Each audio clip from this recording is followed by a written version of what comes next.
Manx Radio Sports, brought to you by The Print Shed. Visit theprintshediom.com today to set up your personalised web shop for your sports club or business.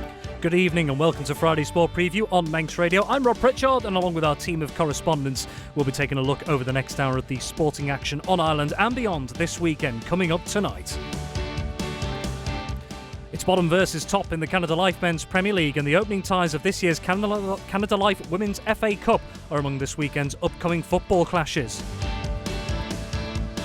In rugby, it could be now or never for Douglas in their playoff hunt in Regional 2 North West. Vagabonds and Ramsey are both on the road in Counties 3 ADM Lancashire and Cheshire's Minor Conference League, and Vagabonds Ladies are also on their travels in Women's NC2 North South. Meanwhile, no fewer than 4 league titles remain there for the taking on Saturday in what will be the finale to the 2026 Isle of Man Hockey League season. And with demand already around record levels, we hear from the organiser of this year's Isle of Man Easter Festival of Running, which takes place over 3 days from next week. That is all to come this evening.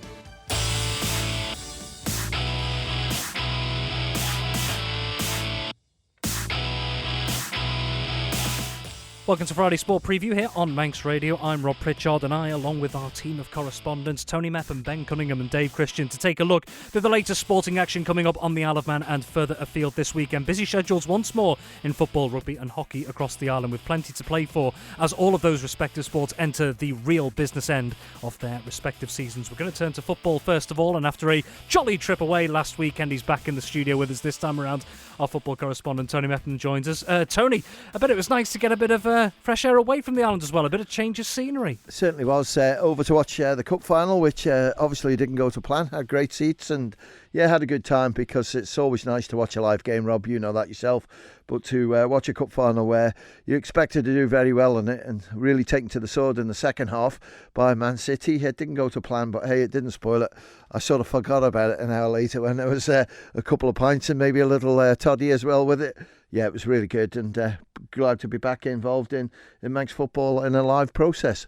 Indeed, straight back into the thick of things this weekend. So a mixture of cup and league action taking place across both Saturday and Sunday in Manx football this weekend, starting with Saturday. And we'll start with the cup fixture taking place on Saturday. It's in the ECAP FA Cup semi-finals. Of course, we had the other semi-final which took place last weekend. Corinthians just edging out Peel. So looking to try and meet Corinthians in the final is one of either St Mary's or Russian United. They'll meet in the early kick-off at the Bowl in the ECAP FA Cup semi-finals tomorrow, Tony, a 1:45pm kick-off. Certainly is, and it's a big game, isn't it? Because this is all about playing in the Cup final on Easter Saturday. The game will kick off on Easter Saturday at 1 o'clock. We've had to bring it forward due to maybe extra time and the FC Isle of Man playing later on as well. But certainly it's all to play for. Current form, you'd go for St Mary's because, they've been in good form. It just depends what squad members are available, because when you look at it, they've got some really talented players who are sitting in sort of the combination playing their stuff. But I just wonder if tomorrow afternoon that Albert Harrison might just bring them in and play them, because it's a big game. Russian, when you look at it, have been a bit up and down, haven't they, with some of their results and performances. But again, David Ward, the new manager, who's been in post now for about a couple of months, he'll be looking to get the best out of the team, and I'm going to go for St Mary's to go through. Very well, so that's a 1:45pm kick-off at the Bowl in Douglas tomorrow. The ECAP FA Cup semi-final, St Mary's versus Russian United. Elsewhere, league action gets underway at 2:30pm across the board on Saturday. In the Canada Life Men's Premier League, there are 5 fixtures taking place, starting over at Blackberry Lane and Douglas High School Old Boys, whose opportunities are slowly fading away at the moment in their fight for survival at the moment. They're coming up against Donkin this weekend. Yeah, and you're right in what you're saying is the games are starting to run out for them. When you look at it, they played 17, so they've got 7 to play with 5 points there. You just look at above them is Braddon, who are 8 points clear of them. Then, Old Boys, if they're going to sort of survive in the Premier League this season, they really got to try and find something. Scoring goals, is not a problem when the full strength squad is available. But Onken just... They've been our favourite team this year, Rob, haven't they? And at times they've really done really well against some of the top teams. But at the moment, struggling to defensively, really, to stop goals going in, and that sort of 12 goals that were conceded against Peel really hurt them. So it's something that James O'Kelly will have to do, the manager of Onken, is try and get things right. But for Old Boys, I think Robbie Ward's still in charge. Will be looking to fire the troops up, and it is at Blackberry Lane. The pitch should be okay, but I think Onken will just be a little bit too strong for Old Boys. And Onken could realistically, with the win, climb as many as 2 places up to 5th in the table if they take maximum points at Blackberry Lane this weekend. Elsewhere out in the west of the island, so Peel at the moment, they're 5 points off Corinthians at the top of the moment. Peel sat in second, but crucially, of course, still 3 games in hand as well for Peel to try and catch their title rivals. They're going to be at home to St John's United this weekend. Yeah, and I think, St John's are just one of those teams. They're really awkward at times to beat, and some of the top sides, as I know Corinthians did this year, they drew with them earlier on, and, Peel always sort of get a game against St John's, and being at Peel, Douglas Road at the Peel's ground, it's always another driving force because there's a good crowd there who are always vocal, always supporting their team. But Peel, Thomas Brown, back in form again, 4 goals last time he was out there. And I just feel that St John's have got to be at their best. Now, player-wise, I'm hearing that possibly, 1 or 2 are going to be missing. I'm not 100% sure who. They wouldn't give the news away. But I just think, Peel, as you rightly say, I know they've got 3 games in hand on Corinthians, but they've got to keep winning, and they've got tough fixtures coming up. I know one against St Mary's, so I'm going to go for Peel to win it, but don't be surprised if St John's don't make it difficult, certainly in the first 45, and then it's how fitness is in that second period. Elsewhere, it's bottom versus top in the Canada Life Men's Premier League over at Billigo Park because Foxdale sat bottom as they have been for much of this season. Of course, it's been difficult for them. No wins yet. In fact, still the only team to register a victory in the top flight this season. However, although they are 10 points away from safety and Braddon up in 11th, they do have 4 games in hand on Braddon, so still a slight glimmer of hope for Foxdale at the moment in the final stage of the season. But it's as tough as they get, really, in terms of challenges this weekend. Tony, they're up against the current league leaders, Corinthians, who will want to maintain or even extend that 5-point gap at the top. Definitely, and this game, Rob, I haven't had news officially, but I've seen it posted through my club that this game's been moved to Corinthians now, so Foxdale's pitch. I think they were sort of setting it up last night from what I heard, and obviously with that rain that we've had this afternoon, then it's paid to Foxdale's pitch, but no problems, and I think Foxdale will be happy enough at the moment sort of going up Ballafletcher because they've been playing well. And Anthony Corkle must be really impressed with his team, just sort of picking themselves up. As I keep saying, the team's unrecognisable when you look at player-wise over the last couple of years. So the new players that they've brought in have done really well, young players, and showing a lot of character. As well with Corinthians last week, played really well against Peel from what I heard. And Dan Simpson, great to see him back after his hamstring injury. A couple of goals for him, and sort of Connor Clark hit form as well. Really strong outfit, Corinthians, when they're all there together. Depends who's available as well, whether Joe Marquez or Joe Middleton will be available. But Sean Dawes there, always in the thick of the action. Ryan Burns as well. I have to go for Corinthians to take victory. Elsewhere at Victoria Road, Braddon, who'll want to try and pull a bit further clear of the bottom 2. They are currently in safety at the moment. They're 8 points clear of Douglas High School, Old Boys below them, but having played 2 games more. They're going to be at home to Ramsey this weekend. Yeah, and I think Ramsey have picked up of late, and their results are starting to make them a little bit higher in the table. They've only played 16 games, so if you look, there's a 5-point gap between the team above them. That's Onken. But I think, certainly Anthony Cooper's happy enough with the way the team have settled themselves down, if you like, because the players are still there. There's still the ones that have been there most of the season, but there seems to be getting a little bit more out of them. Braddon, Ben was a sign for them, so the player from Laxey has been allowed to transfer to sort of Braddon, and that make them stronger. So when you look at him, Dan Kinraid, they've got Liam Sale in there as well.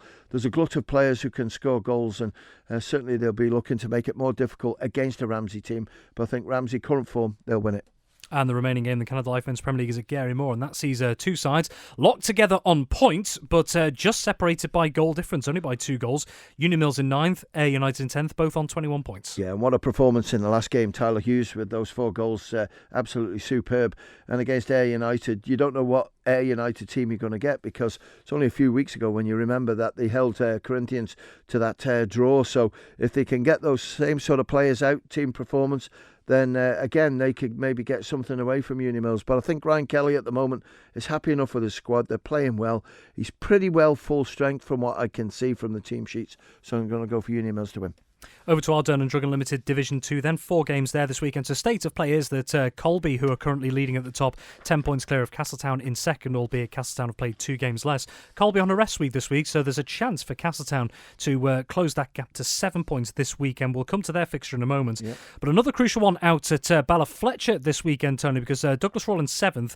They're going to be hosting Moran, who are in 3rd at the moment, 6 points behind Castletown, but have 3 games in hand on Castletown. Well, they have, and all they've got to do is sort of keep winning. And I know there's a few people out there saying, "Oh, we play midweek games next week." No, we're not. There's not enough light, so we're going to go the week after Easter, and we'll get some on. We're going to have to go a slightly earlier kick-off because the darkness is still around. We'll wait and see how it looks on Sunday after the clocks go and move. So I think I'm going to go from around. I think certainly what's helped David Brew is that the players have stepped up. They're looking really good. Carl Hartman scoring goals and Conor Gilbert scoring goals. And I think right the way through that team, they're scoring plenty of goals. And I think that's the Achilles heel for them at the moment. Douglas Royal, have done well this season, I think. And even though when you look at the league table, they're 7th, I still think with the squad that they lost 2 years ago, Rob, they've done well to fill those sort of gaps. And that's why I'm just going to go from around to win it. Elsewhere, Governors Athletic, who earned an impressive 3-3 draw at home to Pulrose United last weekend, it must be said, they're going to be hosting St George's. Yeah, and again, if they can show that same grit and determination, there's never a question of Governors not getting stuck in and giving 100%, but it's just that little extra bit that they need. And against St George's, if they can find that, then it could be a difficult game for St George's, because I know 1 or 2 players have been missing for them recently, which has weakened them a little bit. But I think Governors will still find it difficult to beat them. I'm just going to go for St George's to sneak it. And in the north, the Island Ramsey Centre All Boys in 4th, host Pulrose United in 5th. This could be an interesting one. Yeah, it could be. And I think it's more of a damage limitation for Ramsey Centre, because they want to go into the final on Good Friday in sort of fully fitness, good confidence from this game. And when you look at Pulrose, you've just touched on it, Governors Athletic 3-3 just shows you possibly where Pulrose are at the moment, player wise, and also the way things are going for them. Ramsey Centre, I think, will win it. Really good performance for them in the last game, and then it's down to get themselves ready for next Friday, because what a game that's going to be for Ramsey Centre and against Moran. And who's going to win that one? We'll speak about that in the week. Indeed we will. And the 4th and final game is Castletown, who we mentioned before, who could move to within 7 of Colby at the top, but they've got a Southern derby to contend with over at Clackvane, because they're heading to Maloo this weekend. And it's always a battle, Maloo against Castletown, and I think Maloo have acquitted themselves of late. Some really good performances. A look at the team, and the players are there. I think what's helping them, they're disciplined in the job, because sometimes Castletown, when it's not going quite right, a player can get booked and suddenly get sent off. They seem to be sorting that out at the moment. And I've watched Castletown recently. I watched them against Colby, where they lost out, and I still think Castletown have got enough there to get promoted, but they've got to dispose of teams like Maloo, are sort of lower down the league but awkward to beat, and I think they'll just do it. Castletown to win. Quick look through the combination leagues, then we'll start with Canada Life Combination 1. So first off, just quickly how things look at the top of the table at the moment. Corinthians leading the way with 44 points after 20 games so far. Ramsey sitting in second, 4 points further back, but with 2 games in hand on Corinthians just above them. And then just a point further back on Ramsey are Peel on 39 points. They've played a game more than Ramsey, but again, 1 game less than Corinthians at the top. And don't discount as well St Mary's in 4th on 37 points. Both Onchan and Russian United in 5th and 6th on 36. So it's still relatively congested toward the top of the table. Tony, take us through the 5 games in Canada Life Combination 1. Yeah, absolutely spot on there, Rob, because when you look at position 1 to position 6, there's only sort of 8 points between it, and when you look at games played, there's a lot of difference in that one. But let's have a look at Onchan against Douglas High School Old Boys. Onchan are in 5th place, Old Boys in 8th. You've got to go for Onchan to win that. St John's against Peel. To me, I'm still going with Peel. They've only played 19 for 39, so if they win that game in hand on top of the table, Corinthians, then they're right in it with 42. So I'm going to go for Peel to beat St John's. Ramsey against Braddon. Ramsey also one of the favourites, just below Corinthians, 4 points adrift, but they do have 2 games in hand. Ramsey to win that. Ayr against Union Mills. Ayr struggling to field a team, and Union Mills over the last few games. So it depends what players they've got out there. I'll just go for Union Mills. And Russian against Corinthians. Big battle this one, because Russian are in 6th place, played 19 for 36. Corinthians 20 for 44. I've seen Corinthians squads quite strong. I'm going to go for Corinthians. And then over to Ardern and Druggen Limited combination 2. Again, just a quick reminder of how things look at the top of the table at the moment in this business end of the season. Pulrose United, it's been a stellar season for them so far. Just one defeat so far from their 19 games. 117, drawn 1. They're leading the way on 52 points. 3 points further back are Ramsey Centre Old Boys in second, but they do have a game in hand on Pulrose United just above them. And then a further 3 back from Ramsey Centre Old Boys in second is Douglas Athletic in third, who also have only played 18 games alongside Ramsey Centre Old Boys. So all not said and done at the top of Ardern and Druggen Limited combination 2 as of yet. 6 games there this weekend. There is, and let's have a look at Moran against Douglas Royal. Moran are in 4th place. Douglas Royal will just below them again in 8th. I'm going to go for Moran to win because they've got some really strong players in that team. Douglas Athletic against D&D. Well, D&D are bottom of the table with just the 5 points after 20 games. So after tomorrow, Douglas and District have only got 3 league games to play. But against Athletic, who've been sort of consistent in the top 4 all season, they played 18 for 46. I'm going to go for Athletic to win. St George's against Governors Athletic. They're pretty similar places in the league. I'll go for St George's to win. Pulrose against Ramsey Youth Centre, 1st against 2nd. Shame we couldn't cover this one. What a humdinger of a game this is, because you've got Ramsey Youth Centre, who are a game less played, but 3 points behind Pulrose. So it's all to play for. I'm going to go for Ramsey Youth Centre to take victory. Castleton against Maloo. I think Maloo have got so many games to play. I think it's going to tell at the end of the season. Castleton to win. And Colby against Jims. I'm going to go for Colby to take victory in that. All right, so those are Saturday's fixture. A reminder, all of those league matches getting underway tomorrow at 2:30 p.m. across the island. And then elsewhere, the ECAP FA Cup semi-finals, St Mary's versus Russian United, that getting underway at the earlier time of 1:45 p.m. at the Bowl in Douglas. Turning to Sunday, and in women's football, attention turns from league action to cup action. We've got the first 2 fixtures in this year's Canada Life Women's FA Cup. 2 first-round ties, both kicking off at 2 p.m. First of all, Onchan, they'll be hosting Peel. Yeah, and I think, it's really difficult, looking at the women's football, because you've got 2 teams that sort of stand out, a majority of the Ireland players playing for both of them, and then you've got the other teams who are sort of fighting, for pride, and they do it so well. When you look at sort of Onchan, okay, they've gone off a little bit, but David Rees has still done a great job with that squad. There's still an awful lot of good players in there. But you just look at Peel's team sheet and it frightens you to death, to be honest with you. So you have to go for Peel in that one. And Uni Mills against Corinthians, they played each other recently. A comfortable victory for Corinthians, but Uni Mills will just want to get sort of the fixtures out of the way and then regroup for next season. They've done really well, but yeah, you can't see any other way of Corinthians losing this one. So Corinthians to win. And just quickly to go to that second fixture there in Union Mills, of course, they've had some tough results throughout the season since coming back into the Canada Life Women's League. So for those who don't know, just to reiterate, there were 2 teams that rejoined the Canada Life Women's League set up this season, Union Mills and also Russian United back into it as well. And Union Mills still yet to get a win on the board across all competitions, but still turning out week after week. And, I suppose, does it instill a bit of a mindset there that, yes, of course, you want the results as well, but it's making sure that you're willing to take on those challenges in the first place? Well, they knew what was coming, to be fair. And, I applaud everyone who's been involved in it, not only just the players, but the management team and the club, because they've done it. The season's coming to an end. They've still got a few grass games to play, and hopefully, if Union Mills did pull off a shock, they've got another cup game as well. But credit to them, Rob, because you've played in sport, and at times when you get a sort of consistent loss on your sort of league table, it can sort of upset you a little bit. But the girls have enjoyed it, and I think the clubs as well have really respected them and shown a lot of applause for them, because they really have stuck at it, done it well, and fair play.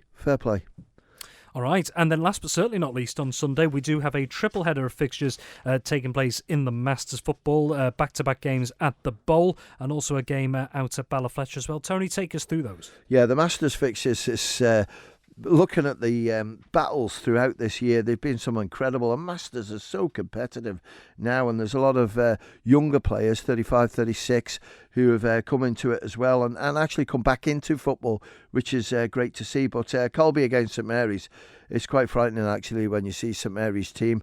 I don't think it's as strong as Old Boys, but certainly strong enough. So I'm going to go for St Mary's to win that one. It's 2:10 kick-off at the Bowl. Laxey against Douglas and District. I think Laxey have got a few problems. I think there might be a few players missing in that one. So it might just go to Douglas and District to win that. And Corinthians against Peel. Certainly Corinthians over the last couple of games have gained some really good players and they've looked really well. They won the last game, I think it was 3-1, 3-2 against Peel. Always difficult to beat Peel. Good, strong Masters team. I'm going to go for Peel just to pip Corinthians. And more generally, Tony, on fixtures, of course, the ultimate headache that you and the Isle of Man FA have had to deal with over the last couple of months is the poor weather. We've had a little bit of respite over the last couple of days here on the island and indeed last week as well. But where are we at generally in the amount of games that I suppose the FA and Manx football is currently behind at the moment that still have to be rescheduled? Yeah, I'm working on the schedule now. We'll try and keep everyone up posted on it within 2 weeks. We're going to do the Hospital Cup, the Manx Quality Sheds Hospital Cup and also the Junior Cup draws tomorrow because they start on the 18th and 19th of April. And the night games, as I say, we're not going to do any next week apart from one. We've got St John's on Tuesday against Union Mills in the Premiership. We hope to have got St John's this week against Oncombe, but unfortunately it didn't happen. St John's pitch wasn't fit. But in general, we've got an awful lot of games to play. But when you look at the league tables, Rob, I'm not panicking. I think we'll be okay. And at the moment, I think we can get every competition played, done and dusted. But we're going to be right to the wire and hopefully the weather plays ball because today we don't need any of that wet stuff that we've had once again. And just finally as well on the point of fixtures and congestion, did see some comments elsewhere as well about what is maybe being considered by the FA, and one that came up was some people wondering whether there would be any changes or indeed the casting aside this season of the competition like the Cowell Cup as well. So is that true? Could you provide any clarity on that? Yeah, no problem, because I brought it up at the meeting. Basically, what I explained was what is the plan of the backlog of fixtures that we've got, and we are sort of looking to play every single game. But if we do have an issue where we just can't get games completed, then we will have to look at it. And one of them could be the Cal Cup. But our intentions is to play every single one. My big worry is, Rob, and we're not even into the rearranged fixtures games at the moment, the amount of games that we are losing as walkovers is quite worrying for me for football in general. Which we need to sort of address because players, whether they're injured or not available, every week we're missing sort of 3 or 4 games. And I think it was 3 weeks ago we had 7 that were called off because they were walkovers. So that's something we need to look at as football. Players need to look at it. It's not club's fault because they're prepared, ready to go. It's just that they're not able to get enough players together to play combination games. All right, Tony, thank you very much for the moment. So full details of this weekend's Isle of Man football fixtures, head on over to manxradio.com for further details as well. Manx Radio Sports, brought to you by The Print Shed. Visit theprintshediom.com today to set up your personalised web shop for your sports club or business. Elsewhere, we're going to take a quick look at athletics because organisers of the Easter Festival of Running on the Isle of Man are praising the good vibe, as they call it, which has been created by locals and visitors ahead of the event's return next week. The 3-day series, which takes place from Friday, the 3rd of April, to Sunday, the 5th of April, has seen big demand in 2026, with more than 750 people already signed up to take part in some or all of the races.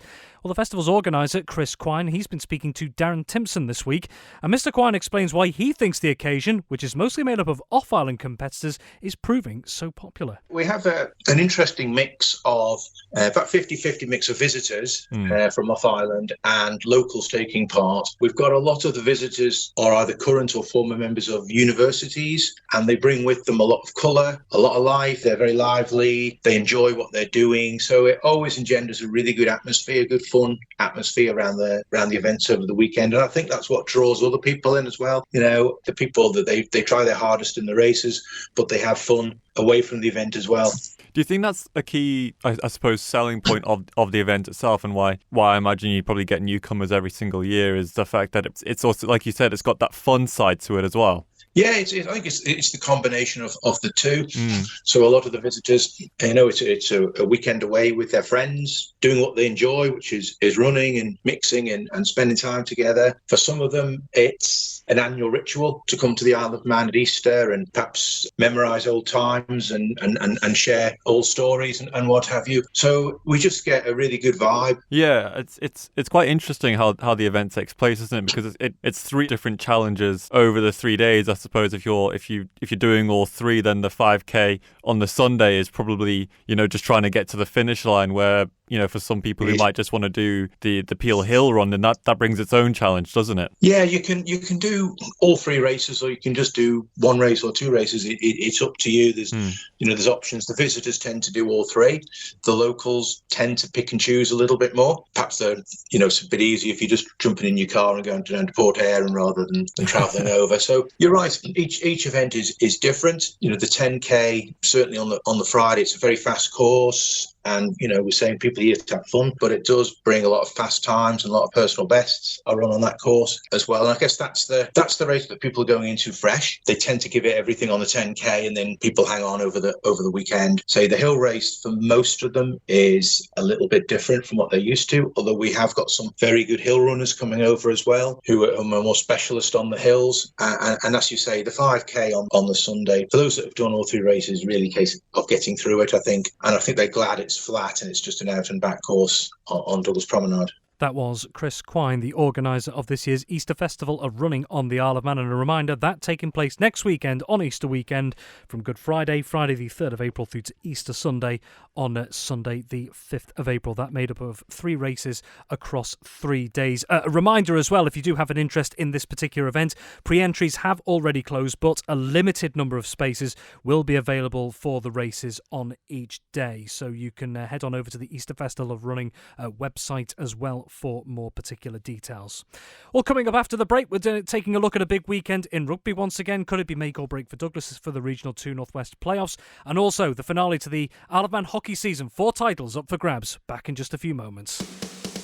Manx Radio Sports, brought to you by The Print Shed. Visit theprintshediom.com today to set up your personalised web shop for your sports club or business.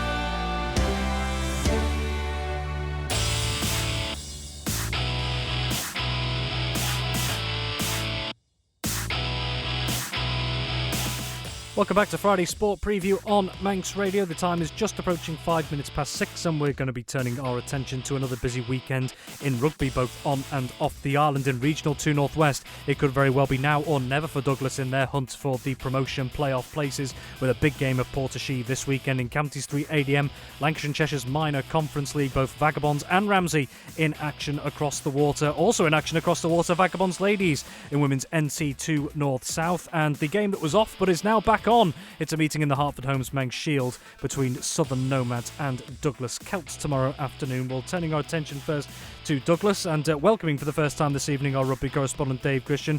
Well, Dave, for Douglas, I think we almost asked the question last week as to whether it's now or never for Douglas. Is it now turning to more of a, I suppose, to answer that question now rather than never for Douglas this weekend up against West Park St Helens? They need to pick up points now in the race for the playoffs, and quickly. Yeah, Rob, it's very difficult for them. I don't want to say it's a bed they've made for themselves, but the results since the end of November fell off a cliff very sharply, and I couldn't pin a reason on it. Maybe Phil Kringle, the coach, has done a better analysis than me, but really they've lost some games they should have won, and maybe any one of those games, the game against bottom side Altrincham Kersal when Altrincham were winless all season and they turned Douglas over. That's probably the one they reflect on the hardest, because right now in their points position, another 5 points on the tally, and they're looking pretty good going into the final couple of weekends. They've got 2 games left, West Park St Helens this weekend and North Ribblesdale on the 11th. North Rib are the league leaders and champions elect. I think if they pick up 2 points this weekend, they'll get the title. That might be good news for Douglas, because that means North Rib will maybe go into that final game holding a little back and maybe experimenting with some new player selections. We'll have to wait and see for that. But this weekend they have to take 5 points.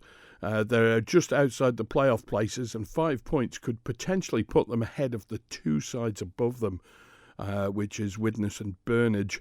The gap isn't that big, and they've just got to knuckle down, get their points up, and then wait and see what happens when the final whistle comes from the other matches. I think Burnage are playing North Ribblesdale this weekend, and Widnes have a slightly easier game, on paper at least, away at Northwich, who are struggling at the bottom of the table. So it's looking positive for Douglas, but having to rely on picking up winning points away at North Ribblesdale and on the last day of the season isn't good news for them. It's going to really put them into a corner. Team selection, I twitch an eyebrow at it. There are some changes to the side. I know you'll go through the squad later, but the big one for me is taking Josh Campbell out from hooker to play him in the back row. Now, I'm not saying Josh Campbell can't play in the back row. I think he can. He's an excellent player. He can play just about anywhere he likes in the team that I was picking. But he's been at hooker all season, and suddenly throwing him into the back row seems a little bit... I don't know whether it's a last gamble, maybe. It just seems a little bit of an odd selection. That's the one that sticks out. Everybody else picking themselves more or less, but they're moving Craig Martin into the centres, looking maybe to get a bit of early pace on the ball. But I don't know, weather's been good over here. The pitch should be reasonably dry. Weather forecast is reasonably benign. I'm going for a Douglas win. Very well. So the Douglas side to take on West Park St Helens tomorrow. Portage is as follows. Starting 15, numbers 1 to 15 in order. It's Connor Garland, Brandon Hass, Simon Hoddenott, Ethan Kermode, Harry Cartwright, Josh Campbell, Blake Everson, Liam Kirkpatrick, Nathan Robson, Josh Duncan, Zach Wickman, Craig Martin, Matty Wood, Kyle Martin and Sheldon Higgins. 3 substitutes for Phil Gringle's side. They are Mark Oldfield, Harry Hewson and Ollie Corkish. Turning to Counties 3, ADM Lancashire and Cheshire's Minor Conference League. Both Vagabonds and Ramsey in action across the water this weekend. So turning to Vagabonds first, Dave. Yeah, Vagabonds away at Ormskirk. Now, Ormskirk are struggling a little bit at the foot of the table. However, we've always got this known unknown, if you do a bit of Don Rumsfeld. There's a definite known unknown here. We know that the points from Phase 1 of the competition are going to be carried over to Phase 2. That hasn't been done administratively yet, which means the league table, when you look at it, is something of a nonsense. However, we are assured that the points will be carried over at some stage. One of the difficulties for the organisers is there's still one game left to be played in Phase 1. And they don't want to transfer over everything until that's all completed. So that game, I think off the top of my head, is Hoylake and Duckenfield, but I might be wrong with that. That game's going to be played in the very near future, and we should see that points carry over. As things stand, Vagabonds in second place, I think, and Ormskirk down near the bottom. Ormskirk beat Vagabonds in the first phase of the competition. But Faggers have been on the rise. They're getting better and better. Their players have been getting a little bit battle-hardened. We've got a reasonably strong squad out. They're still missing Joe Lowe. He's going to be out for the season, I think, with an arm injury. But, Daniel Bonwick's back. He's worth 10 points in any side. They've got a reasonably strong back row. There's plenty of pace in the back line. Cam Finley's kicking his goals. What more can you ask for? Indeed. Well, to go through the Vagabonds team, and I've just got to say once again, we haven't seen this for a while, but whoever is responsible for the Microsoft Paint illustrations, fair play to you as well. Other artistic programmes are available, of course, on computers. Turning to the starting 15 then for Vagabonds to face Ormskirk this weekend, it is as follows. It is Rhys Oliveira, Tom Neeson, Matthew Rockwell, Harry Goodwin, Jake Dunsmore, Jack Versluis, Gav Turnbull, Leandro Marquez, Brendan Kelly, Daniel Bonwick, Cam Finley, Josh Modin, Max Ingracia, Steve Wiley and Jackson Bowers. And the substitutes that are available are John Ferguson, Cal Donnell and Joel Garrett. Turning to Ramsey, they're also away, and they're away at Conan Nelson. Yeah, we've been talking about this down at Ramsey. We had a committee meeting at the club last night, and everybody's buzzing about finishing the season on a high, so that's fairly positive. Quite a nasty sick list, though, so there's a few players that we'd like to have out that can't play from reasons of injury or unavailability. hopefully they'll get themselves well and fit again after Colne game. There's a couple of weeks off.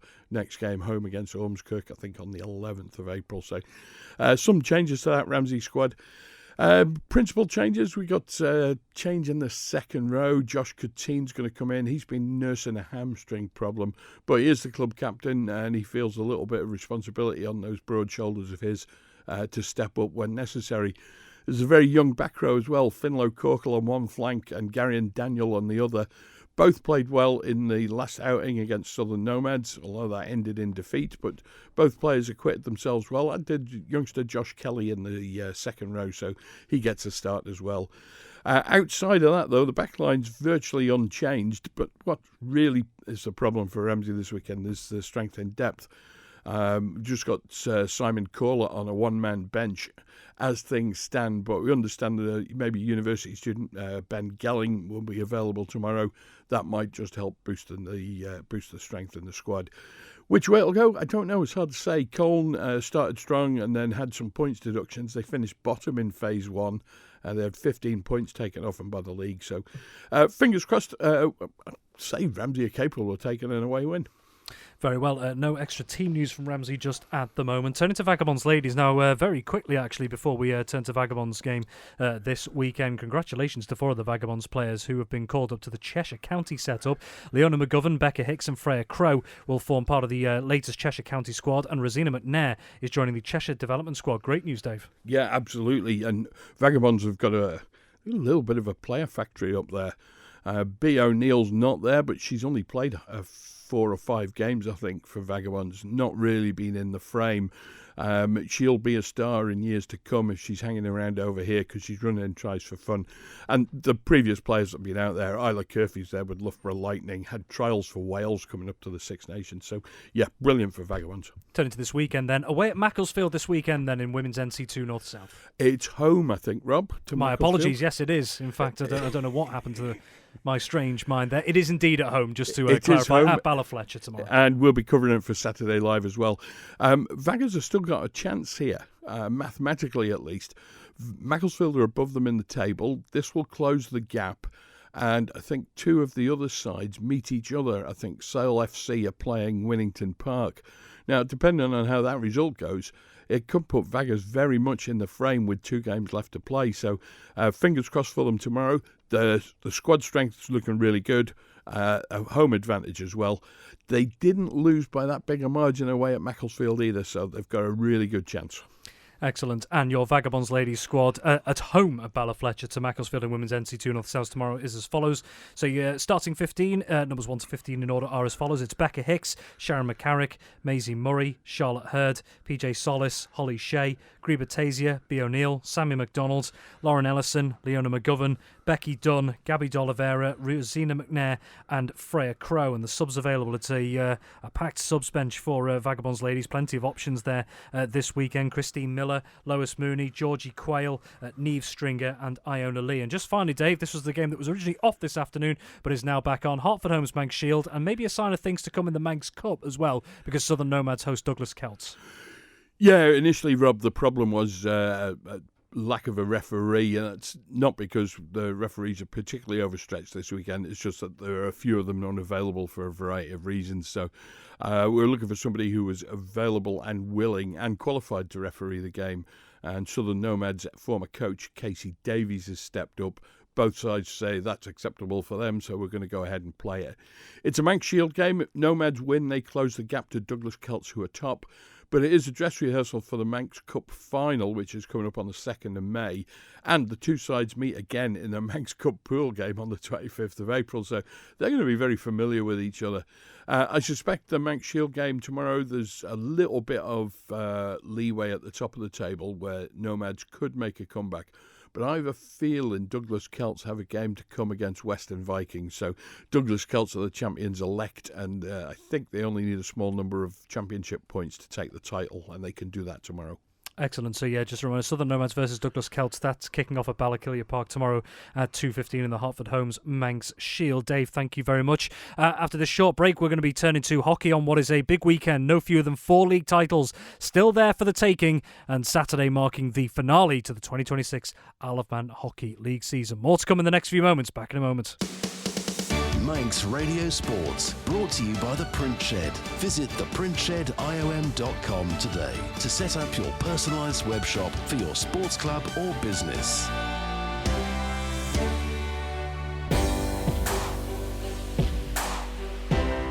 Finally tonight, taking a look at hockey, and it is a big weekend, the finale in fact to the 2026 Isle of Man Hockey League season. This Saturday, games across the island tomorrow, and no fewer than 4 of the 6 league titles still up for grabs, and a couple of relegation battles still to be decided. So much on the line this weekend across the divisions, and plenty for myself and our hockey correspondent Ben Cunningham to take a look at. And Ben, it's all down to the wire this weekend. There's drama everywhere you look already. We haven't even got to the games yet.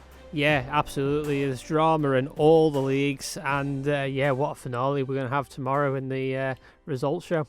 Indeed. Actually, just before we get to that as well, I just want to, take note that since you last joined us here on the sport programmes, of course, many congratulations to the Isle of Man National Under-14 Boys Hockey Team, who have reached their final after a win on penalty shuffles after a 2-2 draw with Oxford Hawks last weekend in the England Hockey Championships. Fantastic achievement for them, Ben. Absolutely fantastic achievement. My phone was going absolutely mad last week. The Isle of Man Junior setup have got a WhatsApp channel that we're keeping a update on how it was going, and it was so entertaining to just keep an eye on the action. And when it went to shuffles, it was like nail-biting moment here, but the boys came out on top and they head through to the final on Sunday, April the 12th, and they're going to be playing Guildford, and that's going to be played at Nottingham Hockey Centre, which is an absolute fantastic place to play hockey. Indeed, and commiserations last weekend to the under-16 girls squad, knocked out in the semi-finals of their competition, but still incredible progress from them in their respective competitions. Always well contested, the England Hockey Championships. Turning to this weekend then, and yes, just a reminder, 4 of the 6 league titles still to be decided this weekend. Starting there with the Men's Premier League, this is one of the 2 that has been decided. Bacchusset were crowned champions last week, Ben, but believe the relegation battle is still alive in this one? The relegation battle... Oh, no, it isn't in this one. It's in one of the leagues. It's the runners-up spot in this league, and it's between Harlequins and Vikings A, who meet at Ramsey Grammar School at 12:35. Harlequins just sit ahead in that runners-up spot by 2 points ahead of Vikings A, so it's all to play for in that game. Yeah, and just a reminder there of what Ben was saying there. Bacchusset already crowned champions, Vikings B already relegated to this league, both the top and bottom already decided. So that's Harlequins A and Vikings A, the battle for runners-up. Elsewhere, 12:35 at King William's College, Valkyries A against Castletown A, mid-table clash. Yeah, both sides will definitely want to make sure that they end their season with a win. They've had mixed results, both sides. I'm sure Valkyries will be looking at their season knowing that they would have liked to have done better. Castletown, though, will be happy that they've survived another season in the Men's Premier League. I'm just going to edge this one, though, to Valkyries. And the other game sees Bacchusset, the Men's Premier League champions, looking to make it a perfect record of 10 wins from 10 this season. They're up against Vikings B at King William's College, 2:05 pushback. Yeah, this is going to be an absolute fantastic game for Bacchusset if they can go on and get the victory for sure. Bacchusset know that they've got the title wrapped up. If they can just finish this game off this weekend with a win, it's a 100% record. Turning to the Ladies Premier League, though, and the title's still to be decided this weekend. So very quickly, Ben, could you just tell us how this could play out this weekend? So, Castletown Ladies A are currently top. They lead by 2 points over Valkyries A. Now, if Valkyries A were to win and Castletown were to lose, it would go down to goal difference, which is in favour of Castletown. However, if Castletown win or get a draw, Castletown Ladies A will retain the Ladies Premier League title. Very well. So just quickly take us through the games taking place in the Ladies Premier League then this weekend. The first one sees Valkyries A. They play Vikings A at 11:05 at QE2. 12:35, you've got Castletown A against Harlequins A, and that's at Castle Rushen High School. And then Castletown B v Backers A is at Ramsey Grammar School, 3:35. Unfortunately for Castletown B, it is relegation. Indeed, already relegated going into this weekend. Turning to Men's Division 1. The title here also decided last week. Backers B crowned champions. Ben, quickly take us through what could happen there this weekend. So the title's already confirmed. However, relegation is still yet to be decided, and the two teams in that relegation battle face off this weekend, and they are the early fixture at 11:05, and that's Harlequins B, currently bottom, play Castletown B, who are second from bottom, just 1 point ahead at the NSC. Of course, if Castletown were to win or draw, they would stay up. If Harlequins win, they will stay up. Harlequins have to win to stay up, so all to play for in that game. 2:05, you've got the champions Backers B playing Valkyries C at the NSC. I'm going to go for a Backers B win there. If they win that game, they will also finish with a 100% record. And then again at 2:05, Ramsey A take on Valkyries B at QE2. This game will decide who finish runners-up in that league. Indeed, turning to Ladies Division 1, another of the titles that is still to be decided. Relegation already decided in this one though, Ben. Yeah, relegation has been decided. Backers C, unfortunately, have been relegated, but the battle at the top goes to the final game of the season. Valkyries Ladies B, currently top by 1 point ahead of Backers B. So it is a case of if Valkyries B were to draw or win, they would stay up. If Backers Ladies B were to win and Valkyries were to draw, it would go to goal difference, but the goal difference is in favour of Valkyries B, and the fixtures are Valkyries B taking on Vikings B at QE2 at 12:35. 2:05, you see Castletown C taking on Ramsey B, and then at 3:35 it's a club derby between Backers C and Backers B at King William's College. Indeed, Men's Division 2 now, where we've got 3 games there this weekend. The league to be decided. No relegation from this league, of course, but it is the top two, the two title rivals that face each other this weekend. Ben, take us through the fixtures. Yeah, so no relegation in this one, but the top two face off, and that is Backers Colts currently sitting top by 1 point ahead of Vikings C, and they face off against each other at 12:35 at the NSC. We are going to cover this game for Saturday Live. 2:05, you've got Harlequins C against Ramsey B at Ramsey Grammar School. Two teams newly formed into this league this season and have made a really good statement for themselves.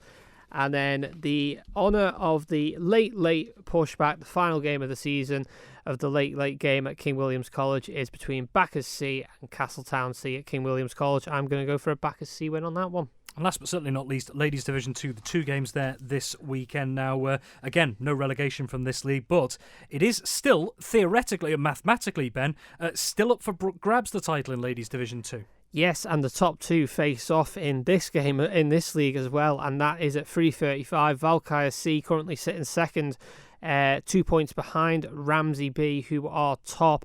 Now, if Valkyries C were to win this game, it would go down to goal difference, but Ramsey B's goal difference is better. Yeah, so, plus 22 compared to plus 8. Yeah, so that it's like we've said all season though, Rob, that goal difference can be an extra point in this type of title race. So a good game there. I'm going to go for a Ramsey Ladies B win on that one. And the other fixture is at 11:05, and that's Vikings C against Castletown D at Castle Rushen High School.